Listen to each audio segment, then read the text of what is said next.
RCN. Le son de la différence.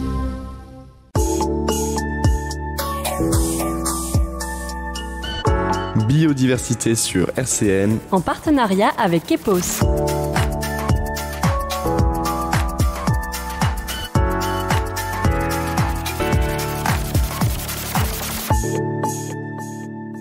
Bonjour à toutes et à tous, vous êtes sur RCN et vous écoutez Biodiversité, votre émission consacrée à l'écologie un jeudi sur deux de midi à 12h30. Et aujourd'hui, on est avec Cynthia et Adrien de Court Circuit. On va parler d'organismes éco-responsables, de l'impact de la consommation et d'engagement solidaire. Midi 30, Biodiversité sur RCN, Margot Grosse. Salut Cynthia, salut Adrien, comment ça va ? Bonjour. Salut, ça va très bien et toi ? Super. C'est la première fois que vous venez dans cette émission. Je suis très contente de vous recevoir aujourd'hui.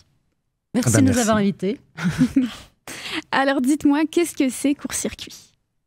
Alors Court Circuit, c'est un local à vivre, on l'a appelé comme ça. On a 3 activités différentes. On est une épicerie vrac avec des produits bio et locaux un maximum. On a un espace bar qui est en 100% local. Et on a une activité aussi événementielle, voilà. Atelier, exposition d'artistes et toutes sortes de choses. On fait des concerts aussi. Donc on s'articule autour de ces 3 pôles-là. Ça vous est venu comment l'idée de faire quelque chose d'éco-responsable au sein d'une société coopérative d'intérêt collectif ? Est-ce que c'est des convictions que vous avez toujours eues ? Oui, bah oui. Enfin, moi, oui, en tout cas. Moi, je suis végétarien pour des raisons écolo déjà depuis plus de 30 ans. Et puis après, on a toujours fait attention. Et quand on a eu la possibilité c'est un changement de vie. Hein.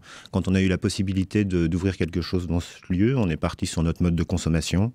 On essayait de faire du zéro déchet, on essayait de consommer local, bio, tout ça. Et on allait au bar.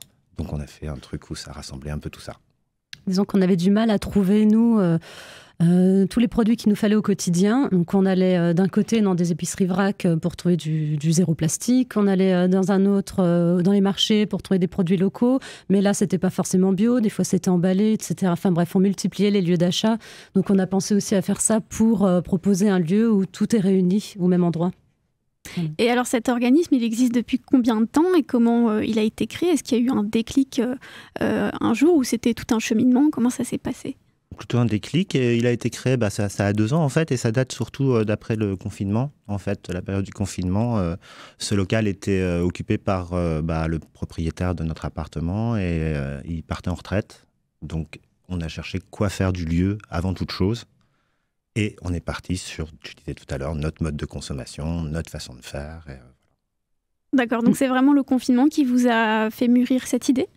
Même pas, c'était à la fin du confinement, ouais. C'est vraiment l'occasion. On a sauté sur l'occasion, voilà, on en a profité. Mais que faire de ce lieu qui se libérait, qui est magnifique, qui était juste en bas de chez nous. Cynthia était infirmière, moi j'étais moniteur d'escalade. Et du coup, on ne connaissait rien du tout à ce monde-là. Hein, donc, et on s'est lancé là-dedans un petit peu... comme un pari, je ne sais pas comment on pourrait expliquer ça. C'est un projet un petit peu fou. Oui. On ne pensait pas du tout partir dans un projet pareil. On ne pensait pas que ce serait si compliqué. Oui, puis on n'y connaissait rien. Voilà. On a un peu galéré quand même. On n'a jamais monté de boîte, on a tout appris, tout monté, tout fait. Voilà. Ouais. Et on est ouvert depuis 2 ans, donc maintenant. On a ouvert le 30 mars 2021.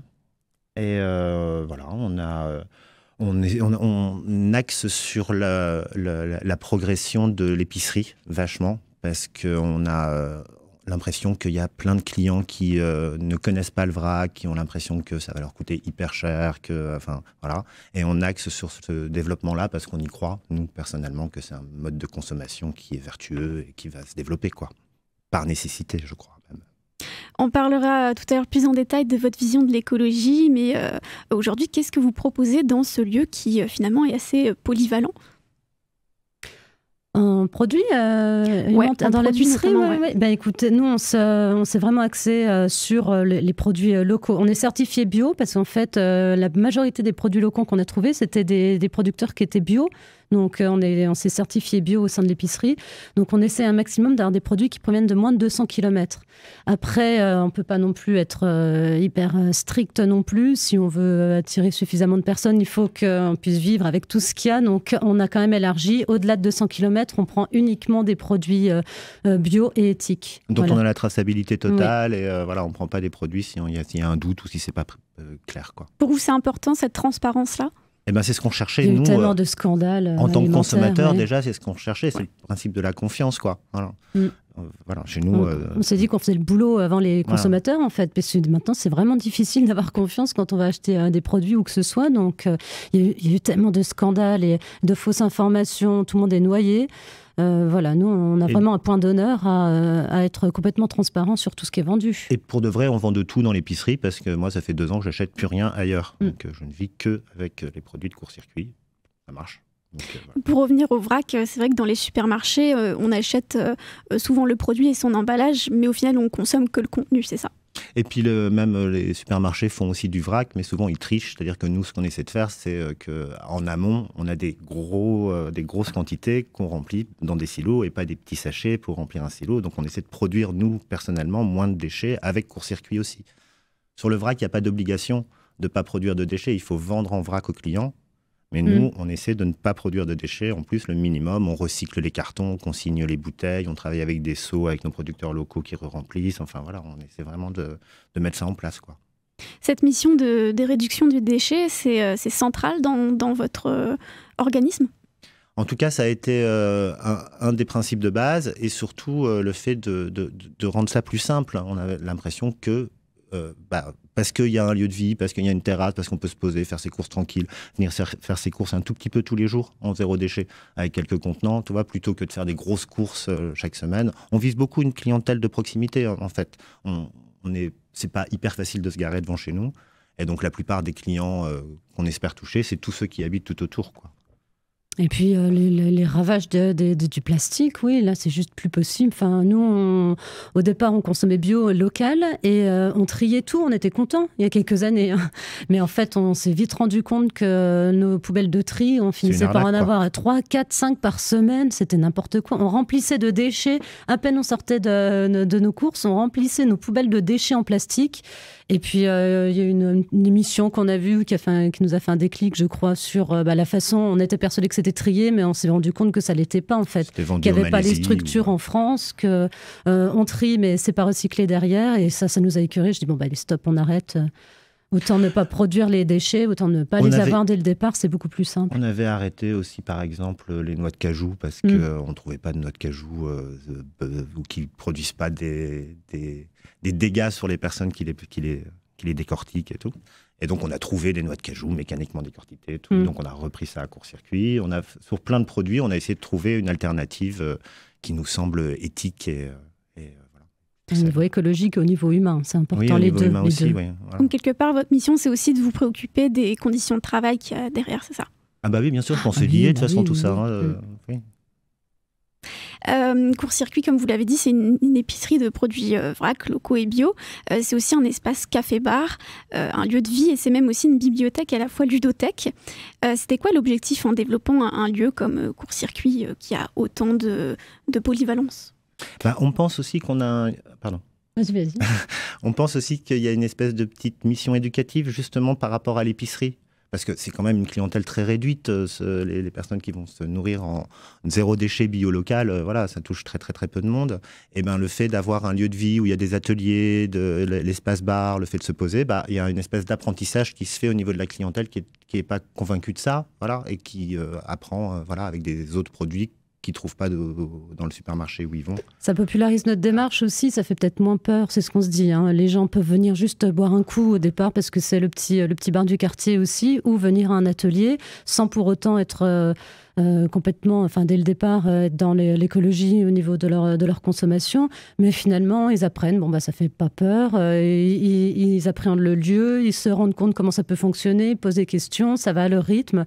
Et puis on évite aussi comme ça de passer un peu pour des extrémistes avec un idéal qui est hyper haut placé et qui fait peur aux gens tout simplement. C'est difficile de changer ses habitudes de consommation de toute façon.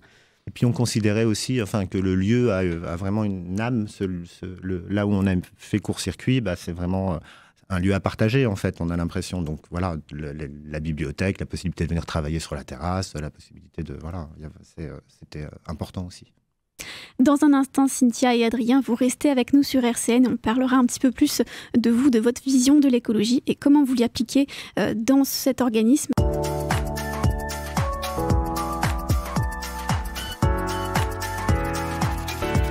Jusqu'à 12h30, biodiversité sur RCN. C'était Side Piece à l'instant avec Together sur RCN. On est toujours avec Cynthia et Adrien de Court-Circuit. La particularité de ce lieu, c'est justement qu'il rassemble par sa polyvalence. Alors racontez-nous un petit peu votre parcours professionnel, vos études avant de créer ce lieu. Vous nous disiez tout à l'heure que toi, Adrien, tu étais prof d'escalade, c'est ça ? Ouais, au Club Alpin à Nancy, ouais. Ouais. Donc c'était quoi un petit peu votre parcours à tous les deux ? Tu veux commencer ? Moi, j'étais infirmière, j'ai fait ça pendant 10 ans. Oui, c'est ça. En structure et puis après à domicile. Et moi, j'avais déjà arrêté avant le confinement, avant la Covid et tout ça. Voilà, j'étais un peu fatiguée et humainement, je ne m'y retrouvais pas non plus. J'avais l'impression d'être du mauvais côté du mur. Parce que pour moi, il y avait vraiment un mur. Voilà, c'était une grosse difficulté, justement. Parce qu'il faut soigner des gens avec en amont toute une société et toute une façon de fonctionner qui fait que les gens sont malades et ne sont pas bien éduqués, ne comprennent pas comment fonctionne leur corps, comment ils doivent se nourrir, etc. Donc j'avais déjà cette problématique-là dans mon métier d'avant. Donc là, j'ai l'impression parfois d'être aussi utile quelque part, puisque le problème, on le prend en amont, finalement.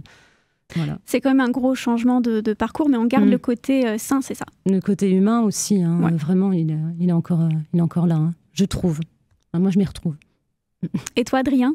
Moi, j'étais prof d'escalade pendant 30 ans, j'ai fait que ça toute ma vie. Et en fait, l'opportunité de ce projet-là a fait que j'ai décidé d'arrêter ce métier que j'adorais quand même. Il n'y avait pas de souci autre que le fait d'avoir l'opportunité de créer Court-Circuit. C'était un truc qui nous est venu d'un coup d'un seul. Vous qui faites partie des acteurs éco-responsables de la métropole du Grand Nancy, qu'est-ce que vous pensez, vous, de l'évolution de l'écologie aujourd'hui ? Est-ce que vous pensez qu'il y a assez d'initiatives qui sont mises en place ? Absolument pas. Non.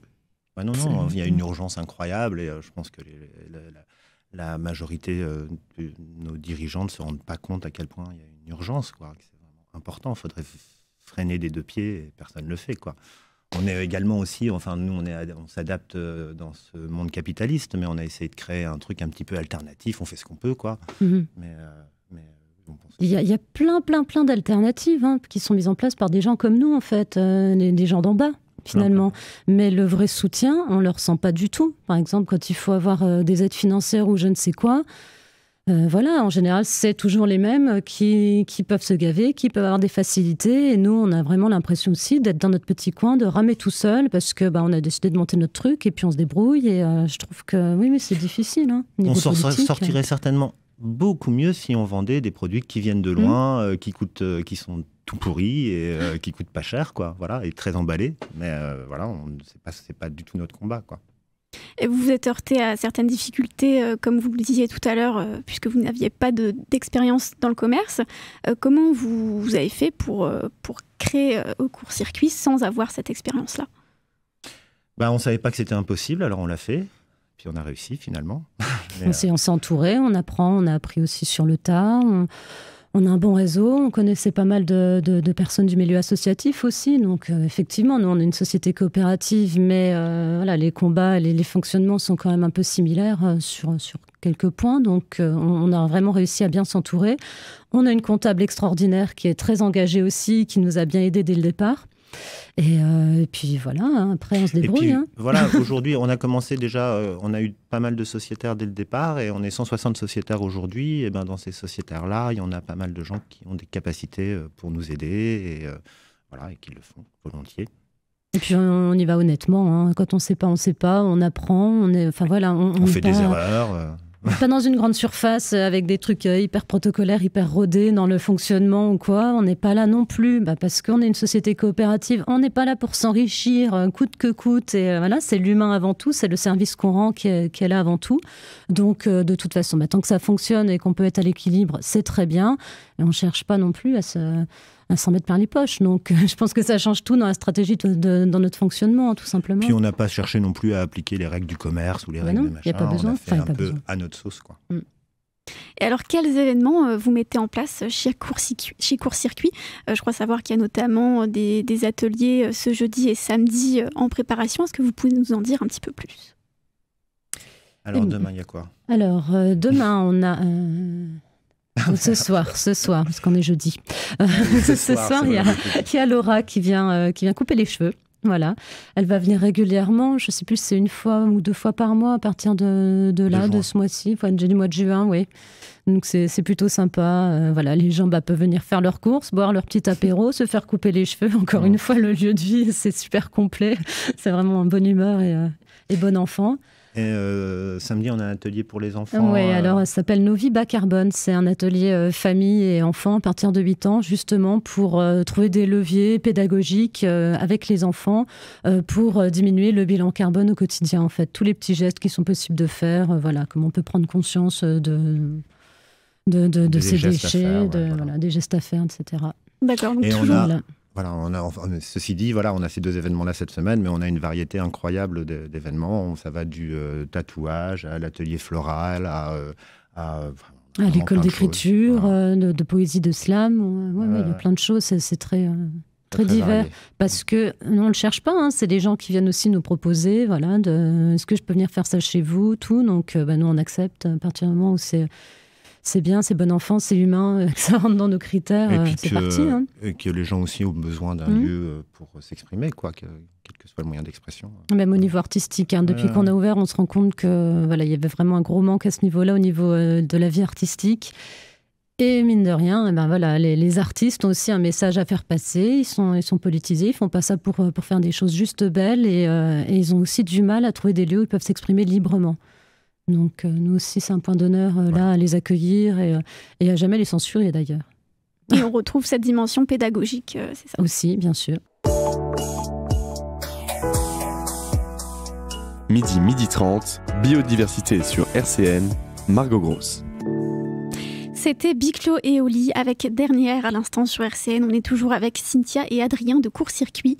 Vous nous disiez tout à l'heure que c'est un organisme éco-responsable autour de la consommation locale en premier lieu. Alors justement, vous valorisez l'agriculture biologique et locale comme on l'a dit. Mais qu'est-ce qui change globalement entre un produit bio, local de chez Court-Circuit et un produit lambda qui n'a pas ces certifications et à partir de quel moment un produit local peut être considéré justement comme local? Nous, on a considéré le local à moins de 200 km en voiture. Voilà, donc c'est vraiment notre référence à nous à Court-Circuit, ça vient de nulle part ailleurs.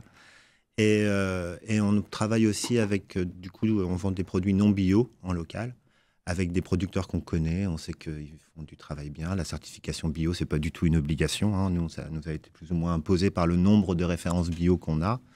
Mais puis il y a une garantie, il y a une garantie sur le produit, il y a tout ça. Mais un producteur en qui on fait confiance, c'est exactement la même chose, quoi. Il n'y a aucun souci pour nous. Et quelle différence il y a entre un produit qu'on achèterait par exemple en supermarché et un produit qu'on peut trouver chez vous, chez Court-Circuit? Déjà, au niveau de l'agriculture bio, le label, il est bien beau, mais il y a différentes normes selon que ce soit du bio français, du bio espagnol, peut-être un peu moins au niveau européen, ou du bio qui vient d'Inde, ou je ne sais quoi. Donc, par exemple, vous allez acheter votre riz là, qui vient d'Inde, qui est bio avec les normes indiennes. C'est pas du tout un gage de qualité en soi, parce que les produits qui sont utilisés ou quoi, c'est pas du tout les mêmes normes que la bio française. Donc déjà, nous, on s'attache quand même aussi à avoir du bio français, même quand on prend pas en local. On fait très attention. Et puis en local, on a quand même dans notre charte, on préfère, nous, les petites structures aussi familiales. Encore une fois, on ne veut pas du tout travailler avec des grossistes qui font des quantités et des quantités où c'est des vraies usines. Il y a une exploitation de la terre pas possible sur des hectares et des hectares avec des gens qui sont exploités. Ça aussi, ça fait partie de notre charte. On le refuse complètement. On préfère des entreprises à taille humaine, des entreprises qui ont aussi les mêmes valeurs que nous, donc autant au niveau de la qualité du produit que la qualité du travail, de ce qu'ils proposent. Mais pour citer un exemple aussi, par exemple, on vend les légumes qu'on vend, le producteur les fait pousser à Lucé et il habite à 200 mètres de chez nous. Donc en fait, c'est bilan carbone 0, c'est-à-dire il les ramène en voiture parce qu'il rentre chez lui et nous on va les chercher. Et voilà, c'est des petits avantages qu'il y a à court-circuit qu'il y a nulle part ailleurs, ça, toi. Alors les étudiants peuvent eux bénéficier de certains avantages, notamment sur les prix des produits. Est-ce que vous pouvez nous en dire un petit peu plus ? Eh ben, on fait un geste, on propose 5% de réduction aux étudiants sur présentation de leur carte. Alors après, c'est enregistré pour toute l'année. S'ils ont un compte fidélité, c'est automatisé. Et pareil, parce qu'on s'est dit que ça permettait aussi aux étudiants de manger sainement. Et il y a quand même l'avantage du vrac au niveau de la gestion d'un budget alimentaire. On sait très bien que de toute façon, avec un budget étudiant, c'est difficile pour la plupart de manger bio ou avec des produits locaux. C'est pas les prix des discounts. Ça, on en a bien conscience. Malgré tout, on propose ça quand même parce que fin du mois, c'est possible quand même de venir prendre 3 œufs, juste 100 grammes de pâtes ou un tout petit peu de farine. Voilà, là, il y a une vraie maîtrise du budget et avec une petite réduction de notre côté. Et la réduction s'applique aussi sur le bar. Oui. Attention. Et pas de déchets du coup, parce que quand tu achètes la juste quantité, du coup, t'as pas de gaspillage. Tu n'achètes pas des emballages d'1 kilo. On arrive déjà presque à la fin de cette émission. Pour terminer, j'ai envie de vous poser la dernière question, la question ultime. Qu'est-ce qui manque aujourd'hui à la société coopérative d'intérêt collectif Court-Circuit pour se développer encore plus ? On ne sait pas trop. Il nous manque des clients convaincus. Et voilà, on vit une période un peu bizarre en ce moment. Depuis qu'on a ouvert, en fait, c'est catastrophique. Nous, depuis qu'on a ouvert, on ne vit que ça, que la période bizarre, mais on a plein de collègues, collaborateurs, etc., qui ont fermé boutique. On a plein de gens avec qui on travaillait qui ferment également. C'est plutôt, on n'est pas du tout dans une ambiance sereine et rassurante. Donc, ce qui manque à Court-Circuit, c'est que le climat ambiant change, je pense. Voilà. Et puis, je pense aussi qu'au niveau politique, au niveau national, il faudrait qu'il y ait des vraies campagnes qui soient faites pour mettre en avant le bio, peut-être pas, mais en tout cas le vrac. En tout cas, l'intérêt du bilan carbone, en tout cas l'intérêt d'essayer d'avoir le moins d'énergie fossile, tout ça, ça devrait toujours être mis en avant, quel que soit le produit que tu vends, en fait. Ils n'en ont rien à foutre, en fait. Donc, c'est pas fait. On vous le souhaite, en tout cas. Merci beaucoup, Cynthia et Adrien. On est très contents de vous avoir reçus dans nos locaux. C'était un plaisir. Merci beaucoup. On peut retrouver toutes les informations sur le site internet courtcircuitnancy.fr. On peut aussi vous retrouver directement chez Court-Circuit au 47 rue Voltaire à Laxou et sur les réseaux sociaux Facebook et Instagram Court-Circuit Nancy. Merci de nous avoir écoutés. Rendez-vous jeudi dans 2 semaines de midi à 12h30 pour la prochaine émission.